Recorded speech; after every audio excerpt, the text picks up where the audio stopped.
Salut à tous, alors c'est Frédéric Delavier. Ce soir, je voulais vous faire une petite vidéo pour vous parler de sport et pour vous parler d'anatomie et de morphologie. Alors je fais cette vidéo parce que je discutais avec Michael Gundil et on parlait justement des différences morphologiques entre les individus et je lui disais que ma copine me faisait remarquer qu'on ne voyait que très rarement des Africains, donc des Africains subsahariens, puisque les Maghrébins sont des Africains aussi, mais des Africains subsahariens à haut niveau en vélo. Alors, ça ne veut pas dire qu'ils ne sont pas bons en vélo, c'est-à-dire que plutôt à très très haut niveau, on n'en retrouve pas. Et j'expliquais ça à mon ami, et Gundil l'a aussi expliqué avec moi dans nos bouquins, mais moi je vais vous expliquer la cause, non pas morphologique, mais aussi la cause climatique qui génère des morphologies et des adaptations à des sports. Les sports, c'est des choses qui sont facultatives, qui ne servent pas grand-chose au niveau de l'évolution humaine, mais les morphologies des individus s'adaptent à tel ou tel sport. Alors, si les Africains subsahariens, les Noirs, sont en général moins bons en vélo que les Blancs, il n'en demeure pas moins que les Blancs, en général, sont moins bons que les Noirs à la course, la course d'athlétisme. Vous allez voir, il y a encore quelques variantes là-dessus, pour les mêmes raisons que les Noirs sont moins bons en vélo. C'est la même raison que fait que les Noirs sont bons en course. Et alors, je vais vous expliquer que ce sont des adaptations climatiques. Tout simplement, les uns sont adaptés à des climats chauds et humides, où l'important est de ne pas monter en température, donc ce sont des adaptations pour éviter la surchauffe de l'organisme pour les Africains subsahariens, et les Européens vont générer des adaptations, c'est-à-dire les Africains qui sont remontés en Europe et qui ont fait les premières souches européennes, et il y a eu des montées successives avec métissage.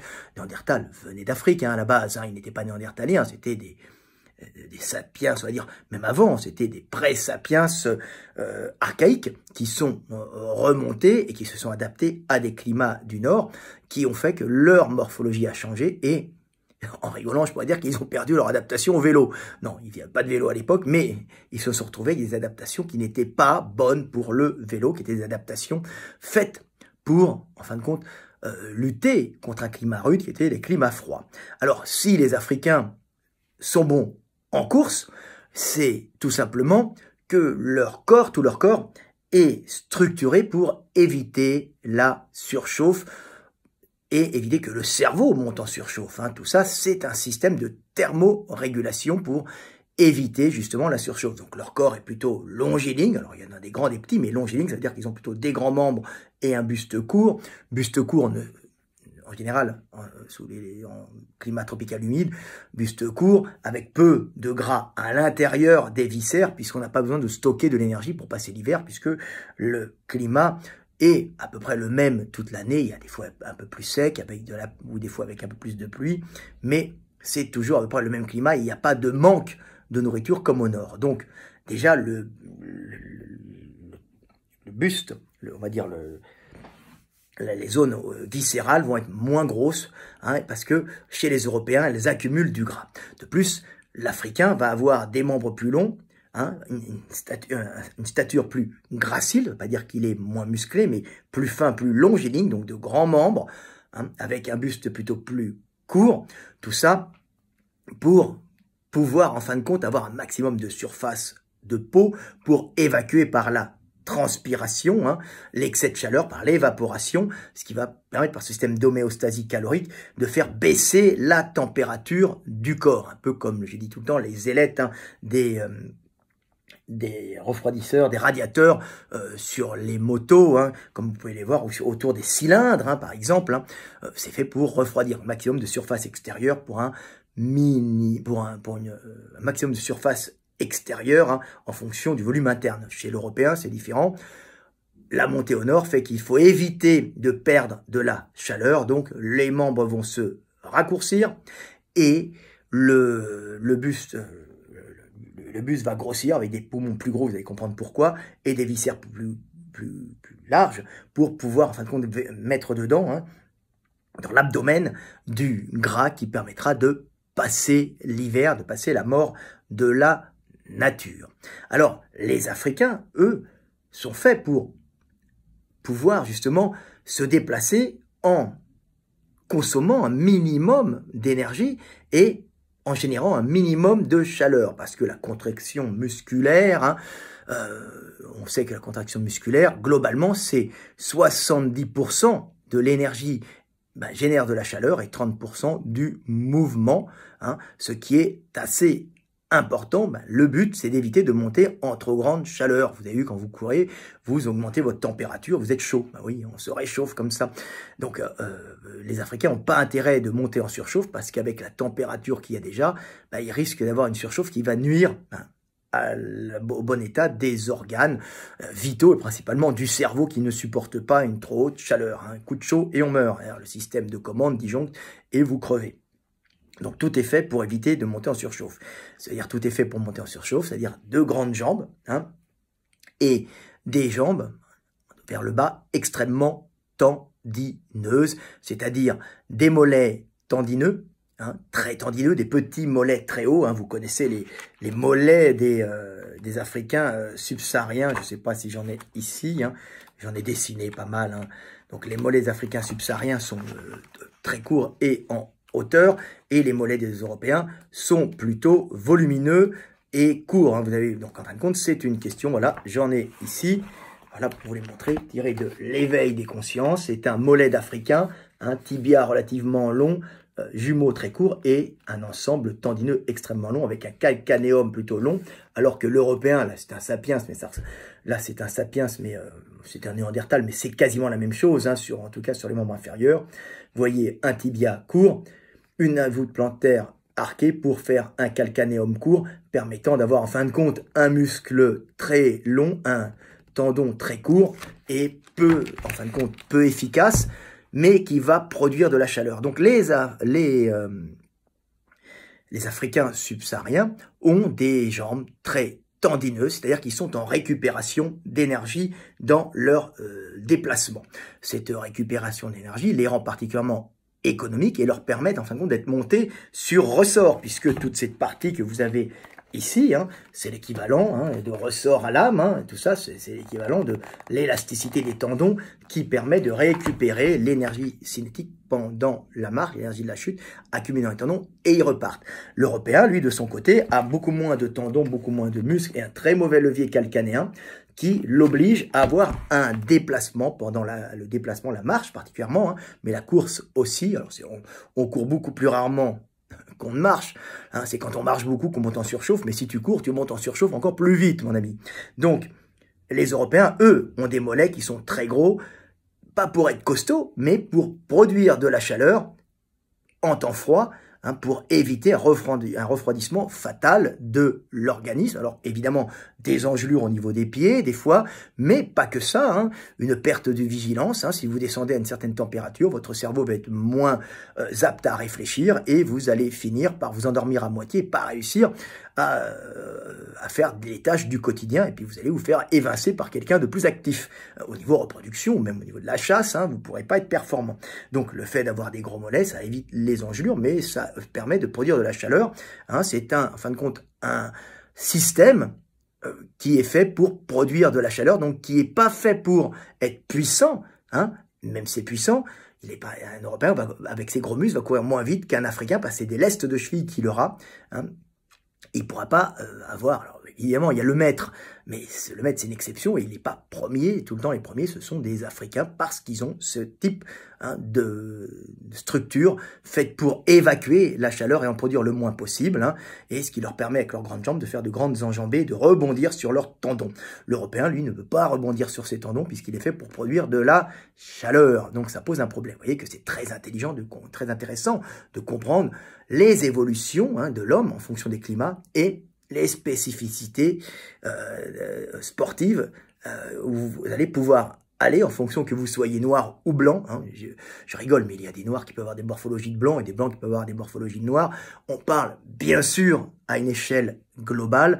On prend les hommes dans leur globalité et on étudie la merveilleuse différence de l'humanité et nos adaptations sublimes au milieu. Hein. On ne met pas... Hein, malheureusement, on est en France, on a des cons, hein, alors, des cons de gauche et des cons de droite. Hein, on ne met pas d'échelle, de valeur, on explique pour que les gens optimisent leur performance. C'est le but ici, et je suis suivi par des gens de toute origine, et ça me fait plaisir. Donc, on comprend que l'Européen est fait pour produire de la chaleur, donc il n'est pas fait pour avoir un mouvement économique. C'est pour ça que les Africains se retrouvent dans le sprint avec leurs grandes jambes, hein, ils font de grandes enjambées, leurs groupes musculaires, et c'est très intéressant à voir, de propulsion, sont essentiellement montés vers les fesses. Pourquoi? Parce qu'ils vont être montés vers en fin de compte, vers le centre de gravité chez les Africains. Hein. Donc, le centre de gravité près des fesses pour être le plus économique possible et pas, en fin de compte, produire trop de chaleur quand ils vont se déplacer, avec de grandes jambes toutes tendineuses pour pas produire beaucoup de chaleur, pour rebondir. Hein. Pour ceux qui regardaient sur le manège enchanté, c'était Zébulon qui rebondissait en se déplaçant. Donc moi j'aime bien, pour les vieux hein, de mon âge, hein, qui étaient enfants à l'époque, donc il y a plus de 50 ans. Donc voilà, alors je vous montre un peu, c'est très intéressant de voir ça. Vous avez ici, je les ai mis à peu près à la même taille, un longiligne, un bréviligne. Bréviligne, adaptation au nord, hein, et au froid, et longiligne, adaptation au climat chaud du sud, subtropical, humide ou sahélien. Hein, vous voyez que l'Africain a des gros fessiers globuleux très développés, avec son antagonisme hein, qui ramène le fémur en avant, un grand psoas particulièrement développé. Ce grand psoas hein, qui est aussi accompagné en général du psoas iliaque. Voilà, ça c'est du psoas iliaque, c'est le psoas iliaque, mais du tenseur du fascial latae, il y a tout un ensemble.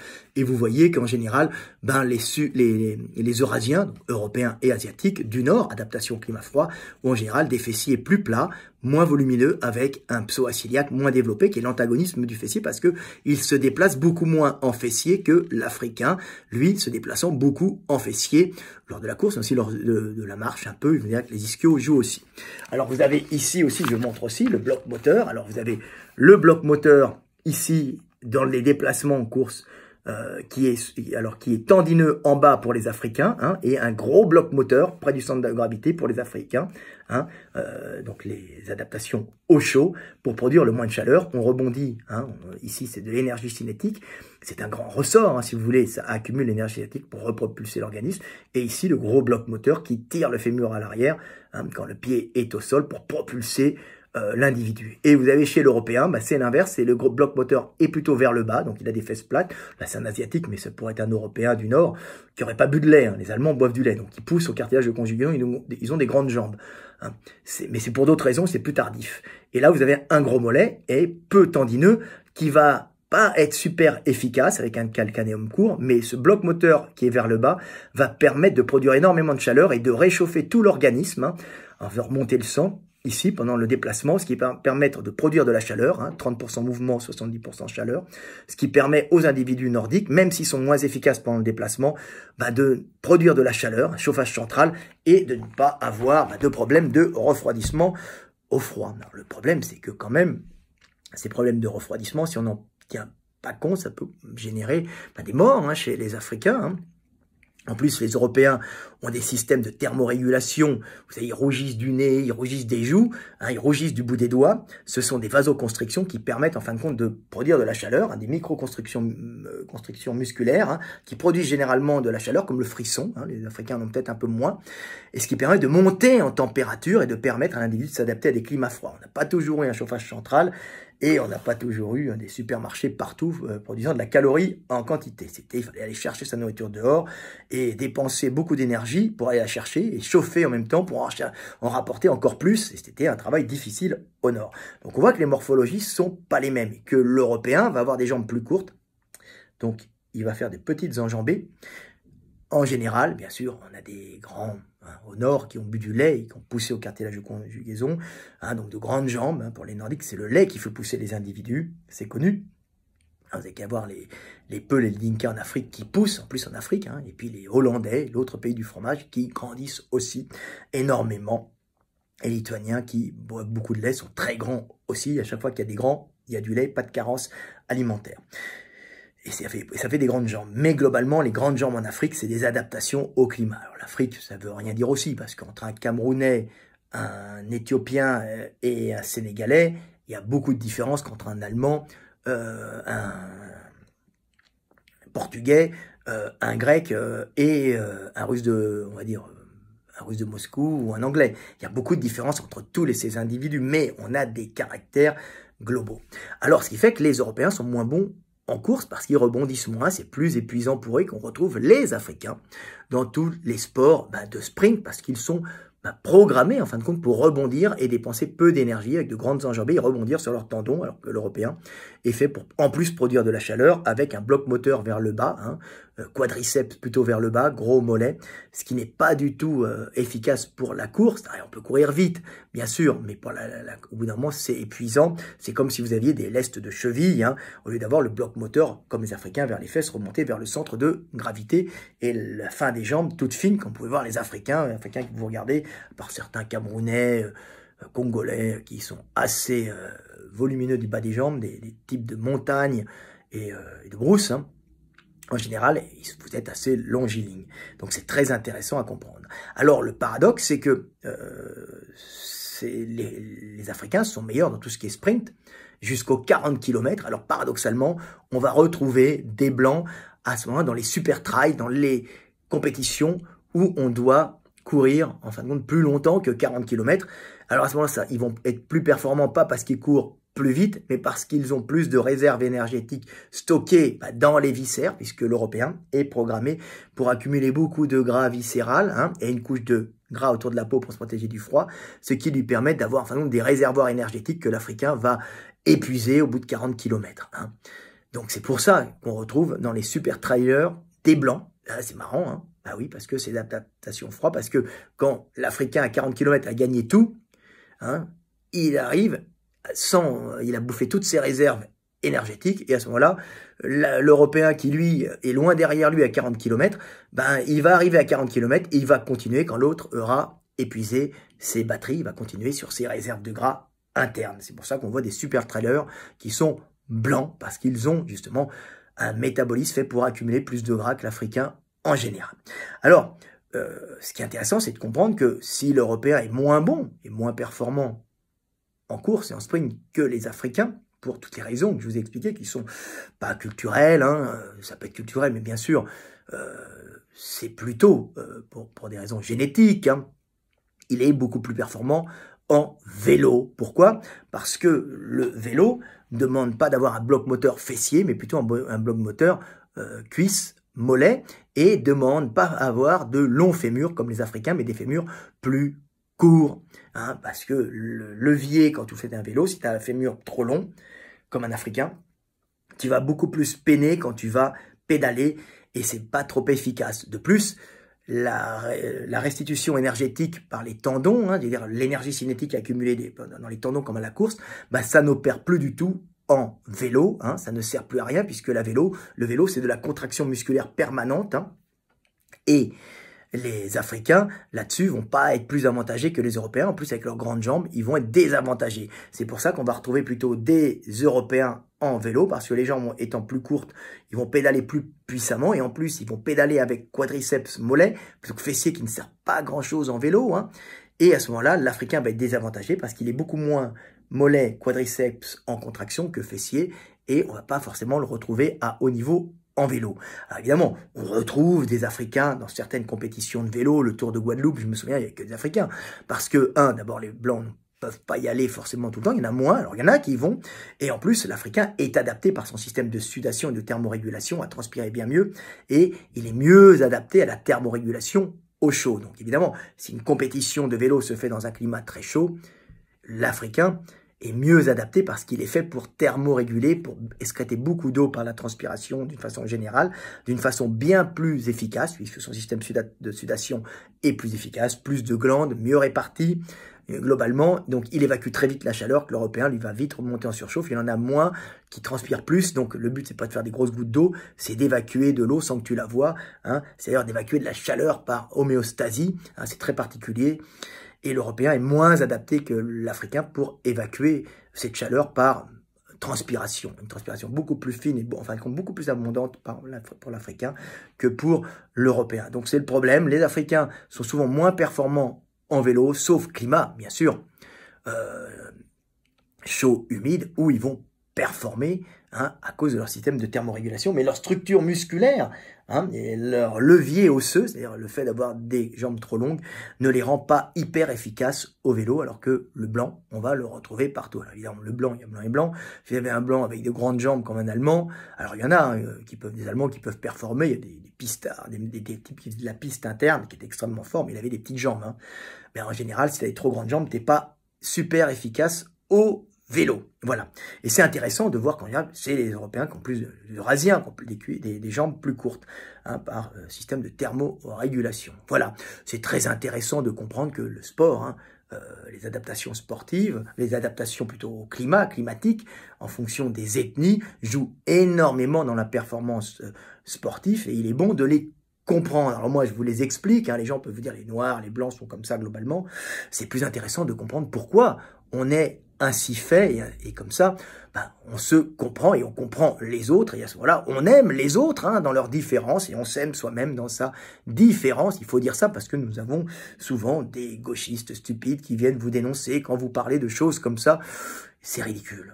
Je préfère expliquer les choses aux gens pour que les gens savent qui ils sont et qu'ils s'aiment, tels qu'ils sont. Voilà, c'est très intéressant à comprendre. Alors, d'autres petits trucs, voilà, petit pic, morphologie, je vous explique encore, pour les sports, là, morphologie eurasienne, morphologie africaine, alors bien sûr c'est excessif, un peu caricatural, un grand buste qui peut se remplir de gras à ce niveau-là, de grands poumons cachés là derrière, et des jambes courtes, un fessier plat, très musculaire au niveau des mollets et du bas du quadriceps, alors que l'Africain est très tendineux, récupération d'énergie.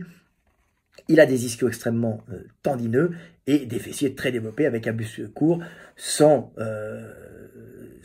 réserve de graisse dans l'abdomen. Il va la stocker ailleurs. Les femmes, par exemple, africaines, vont les stocker au niveau des fesses. Alors que les femmes européennes les stockent d'une façon générale.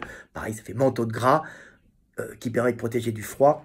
Alors que l'africaine, il ne faut pas qu'elle monte en surchauffe, donc elle l'a uniquement sur les fesses et le reste, en général, est peu engraissé. C'est pour ça qu'on voit de la malbouffe, la junk food, quand c'est les Africains qui en prennent, les Européennes qui en prennent, elles engraissent énormément, ça devient ignoble, mais elles prennent différemment. L'Africaine va prendre un cul énorme et l'Européenne va devenir une bibendum.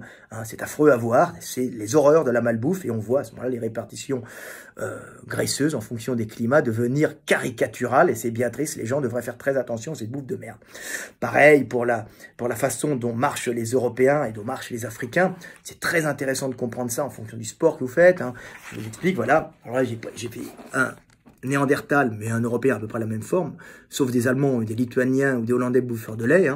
Et vous avez ici un Africain. L'Africain va se déplacer en fessier ischio. Les ischios vont tirer vers l'arrière. Donc le pied ne déroulant pas la cheville. Il n'y aura pas une énorme contraction du triceps sural, donc des muscles du mollet, alors que vous avez l'Européen qui est ici. Là, c'est un Néandertal, mais ça aurait pu être un Chinois du Nord. Il va se déplacer en quadriceps, mollet, propulsion mollet, pour produire de la chaleur. Donc, deux marches différentes qui donnent aux Africains, pour un Européen, cette marche un peu nonchalante, où on tire la jambe en arrière, alors que l'Européen marche un peu genou fléchi, en repartant comme ça sur ses quadriceps et sur ses mollets. Vous trouvez tout ça dans l'éveil des consciences. Pour les sportifs que ça intéresse, j'ai des centaines de pages là-dessus avant de parler justement de l'esprit et de la façon dont l'évolution a formaté, en fin de compte, notre cerveau et notre façon de penser, déjà en fonction du pays où on est, de la région où on est, de l'ethnie où on est. On pense comme nos ancêtres, mais après, le cerveau est malléable, on peut s'adapter à tout. Donc voilà, c'était très intéressant de vous expliquer tout ça. J'espère que vous avez apprécié. C'est un peu pour la même raison. Alors, il y en avait qui ne comprenaient pas, alors que les Africains, ayant moins de gras généralisés, généralisent sur tout le corps, ils n'ont pas cette couche de gras, ils ont des jambes plus longues, on les trouve moins adaptés en natation parce qu'ils flottent moins, de plus ils ont moins de poumons, donc ils sont moins flotteurs que les Européens, même s'ils sont puissants. On retrouve des championnes en natation chez les femmes, quand on est un peu plus grasse et très musculaire par rapport aux femmes européennes. L'africaine est plus musculaire, taux de testo plus élevé, pour des raisons que j'ai déjà expliquées. Donc c'est toujours très intéressant de comprendre ça, et c'est toujours très intéressant. Alors j'espère vous montrer un dernier petit schéma si je le retrouve. C'est un néandertalien et un sapiens africain, mais ça pourrait être un Européen. Vous voyez que pour produire de la chaleur, bloc moteur vers le bas chez l'Européen, là c'est un néandertal, hein, mais on a hérité de néandertal à peu près de tout ça. Hein. Les 2% de néandertaliens qu'on a hérité, c'est adaptation aux pathogènes locaux, thermorégulation, peau blanche, et puis quelques traits psychologiques d'angoisse de l'avenir, entre autres, mais il y a peut-être d'autres choses. Donc vous voyez ici, viscères importants avec du gras et poumons très gros, hein, ce qui fait une bonne flottabilité pour l'Européen parce qu'il est plein de gras avec des gros poumons. Et l'Africain, poumons plus petits, capacité respiratoire plus petite. Hein, il n'est pas moins fort, hein, c'est parce qu'il n'a pas à chauffer. Hein, et puis bloc moteur monté vers le haut. Alors si l'Africain a des moins gros poumons en général, c'est tout simplement que l'oxygène est le comburant du carbone. Hein, donc quand vous vous déplacez, hein, quand vous produisez de la chaleur, vous produisez de la chaleur, donc l'Européen a besoin de consommer plus d'énergie hein, qu'un Africain, donc il a besoin de griller en fin de compte son énergie, et comme le soufflet, vous savez, dans un feu qui active le feu, donc produire de la chaleur, hein, et ben les poumons servent aussi à amener de l'oxygène à l'organisme pour se déplacer bien sûr, mais surtout produire de la chaleur par les contractions musculaires. C'est pour ça que l'Européen en général a des plus gros poumons, avec plus d'oxygène, et un métabolisme basal, en général, un peu plus élevé, hein, alors que l'Africain a un métabolisme basal plus bas. Hein. Alors, c'est pas pour ça que l'Africain va grossir plus, ou l'Européen plus, en général, ils grossissent pareil. Pourquoi? Parce que même si l'Africain a un métabolisme basal plus bas que l'Européen, il peut souvent avoir moins d'adipocytes, qui permettent de stocker du gras, hein, de l'énergie dans le gras, pour l'hiver. Donc, même si le métabolisme basal plus lent que l'Européen, il a moins d'adipocytes aussi. Hein, c'est Gundil qui avait sorti une dernière étude là qui nous l'avait montré, très intéressante, mon collègue Gundil, que les Africains, en général, ils avaient fait des tests, avaient un métabolisme basal plus bas. Alors, ils expliquaient pas, et moi, je l'expliquais, c'est uniquement à cause du système tendineux des Africains qui n'est pas fait pour produire de la chaleur, alors que l'Européen est fait pour produire de la chaleur. Donc, il est obligé d'avoir un métabolisme basal plus élevé pour produire en plus de la chaleur. L'Africain, lui, étant système économique, hein, donc il faut absolument pas qu'il produise beaucoup de la chaleur. Donc, métabolisme bas, hein, basal bas, et puis déplacement sur rebond, hein, énergie cinétique récupérée dans les tendons, hein, dans tout le système tendineux.